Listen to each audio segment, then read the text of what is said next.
नमस्कार, आप सुन रहे हैं रवि रंजन गोस्वामी का लघु उपन्यास संकल्प मृद्विका के साथ। चैप्टर 1। 1941, कोंच, भारत। अंग्रेजी ड्रेस। पंडित गोपीनाथ कोंच ग्राम के सरकारी प्राइमरी स्कूल के हेडमास्टर थे। ग्राम के अधिकांश लोग उन्हें पंडित जी या मस्साब कहते थे। वो स्कूल में अपने कमरे में बैठे पत्राचार की फाइल देख रहे थे। एक प्रशासनिक पत्र पढ़कर उनके पसीने छूट गए। मई का महीना प्रारंभ हो चुका था और अच्छी खासी गर्मी पड़ने लगी थी। उस दिन 5 तारीख थी। स्कूल का इंस्पेक्शन होगा और मशविरा था कि सभी शैक्षणिक स्टाफ उस दिन इंग्लिश ड्रेस पहने। पंडित जी धोती कुर्ता पहनने के आदी थे। उनके लिए पतलून पहनना बहुत मुश्किल काम था। उन्हें अपने विवाह की घटना याद आ गई। उनकी शादी के वक्त यार दोस्तों ने जिद करके एक सूट सिला दिया था। कोट तो फिर भी गनीमत था। पैंट पहनते हुए 1-2 बार वो लड़खड़ाकर गिरने को हुए।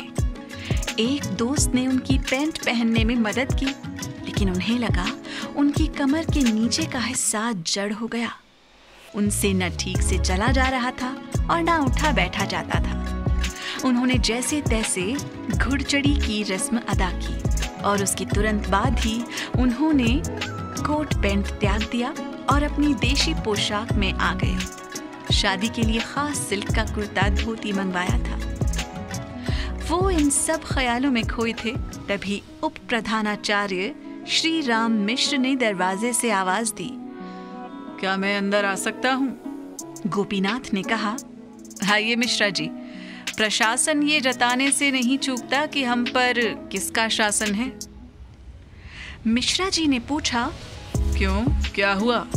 गोपीनाथ ने उन्हें फाइल देकर वो पत्र पढ़ने को कहा। मिश्रा जी ने पत्र पढ़कर कहा, आप जल्दी घबरा जाते हैं।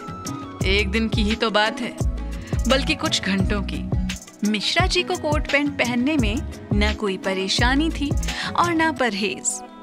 मिश्रा जी ने गोपीनाथ जी को खुश करने के लिए आगे कहा, आप तो सूट पहनकर बहुत जचेंगे। इंस्पेक्टर साहब खुश हो जाएंगे। इंस्पेक्टर डिसूजा इंडियन ही था, लेकिन तौर तरीके और रहन सहन में किसी अंग्रेज से कम न था। गोपीनाथ ने मिश्रा से हंसते हुए प्रश्न किया, निरीक्षण स्कूल का होना है या हमारा? मिश्रा ने कहा, स्कूल में हम सब भी शामिल हैं।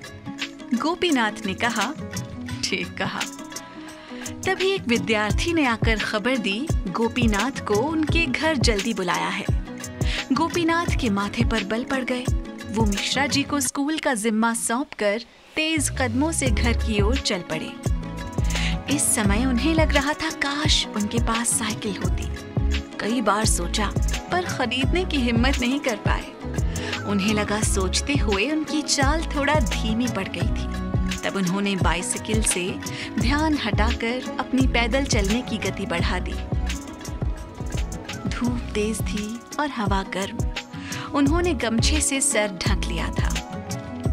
एक बैलगाड़ी के पहियों और बैलों के गले में बांधी जाने वाली घंटियों की पीछे से आती आवाज सुनकर वो एक किनारे हो गए। गाड़ी खाली थी शायद। गल्ला मंडी में अनाज की बोरियां उतार कर लौट रही थी। गाड़ीवान उन्हें पहचानता था। उसने उन्हें देखकर बैलगाड़ी रोक दी और उनसे कहा, आइए माँ साहब, घर तक पहुंचा दें। कोई और समय होता तो गोपीनाथ ने मना कर दिया होता।